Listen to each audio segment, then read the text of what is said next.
لا تسحب الشاشة قبل أن تكتب الله أكبر وتعمل متابعة وتشارك المقطع مع أصدقائك لتربح الأجر والدال على الخير كفاعله.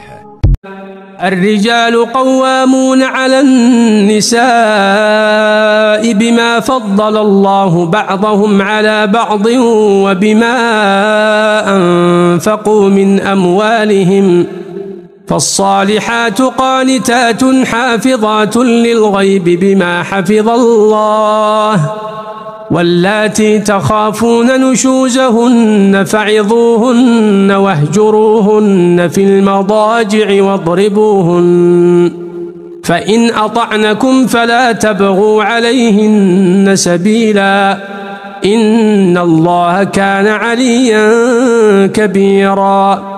وإن خفتم شقاق بينهما فابعثوا حكما من أهله وحكما من أهلها إن يريدا إصلاحا يوفق الله بينهما، إن الله كان عليما خبيرا.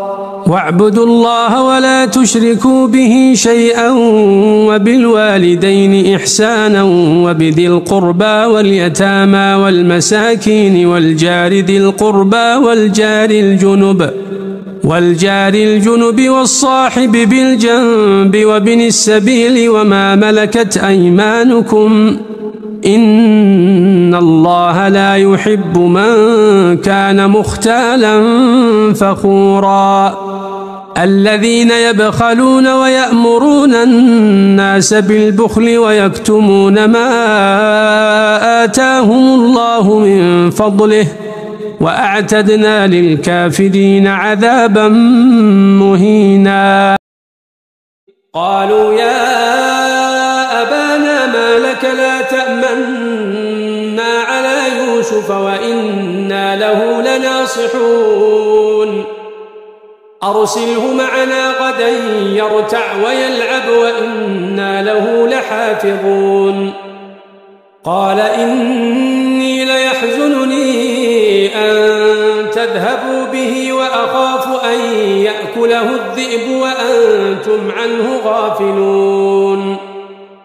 قالوا لئن أكله الذئب ونحن عصبة إنا إذا لخاسرون.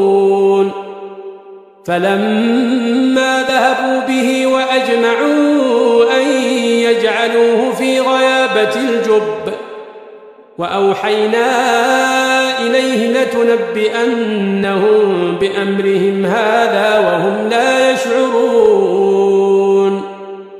وجاءوا أباهم عشاء يبكون. قالوا يا أبانا إنا ذهبنا نستبق وتركنا يوسف عند متاعنا فأكله الذئب وما أنت بمؤمن لنا ولو كنا صادقين. وجاءوا على قميصه بدم كذب. قال بل سولت لكم أنفسكم أمرا فصبر جميل والله المستعان على ما تصفون. وجاءت سيارة فأرسلوا واردهم فأدلى دلوه قال يا بشرى هذا غلام، وأسروه بضاعة والله عليم بما يعملون.